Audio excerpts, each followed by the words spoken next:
2019ஆம் ஆண்டு நாடாளுமன்ற தேர்தலில் மத்தியில் காங்கிரஸ் ஆட்சி அமைந்து ராகுல் காந்தி பிரதமராகி விடுவார் என்று மு.க.ஸ்டாலின் கூறியதால் அக்கட்சி எதிர்க்கட்சி அந்தஸ்தையே இழந்துவிட்டதாக அதிமுக பொதுச் செயலாளர் எடப்பாடி பழனிசாமி விமர்சித்துள்ளார்.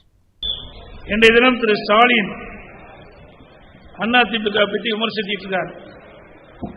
ஏதோ இந்தியா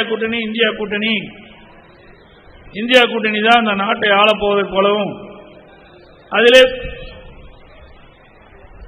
திமுக முதன்மையை விளங்குவதைப் போல ஒரு தோற்றத்தை ஏற்படுத்திக் கொண்டிருக்கிறார் திரு ஸ்டாலின். இதற்கு முன்பு 2019ஆம் ஆண்டு நாடாளுமன்ற தேர்தல் வந்தது. அப்ப திருமதி சோனியா அம்மையார் அவர்களும் திரு ராகுல் காந்தி அவர்களும் இந்த நிகழ்ச்சியிலே அமர்ந்திருந்தார்கள்.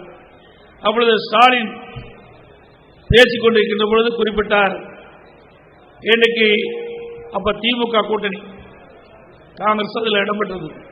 அந்த நேரத்தில் குறிப்பிடுகின்ற பொழுது அடுத்த பிரதமர் ராகுல் தான் என்று குறிப்பிட்டார். அருமையானவர், ராசியானவர். சொன்னதுதான் 2019 தேர்தலில் தொடர்ந்து எதிர்க்கட்சியா இருந்த காங்கிரஸ் எதிர்க்கட்சி அந்தஸ்தை இழந்தது. அருமை ராசியானவர் ஸ்டாலின் சொன்ன வார்த்தையினால. அதே போல இப்போ அப்படித்தான், எங்க பார்த்தாலும் இந்தியா கூட்டணிங்கிறார். எப்பெல்லாம் பேசுறாரோ அப்பெல்லாம் ஒவ்வொரு கட்சியா விலைக்கு போயிட்டே இருக்குது. இந்தியா கூட்டணி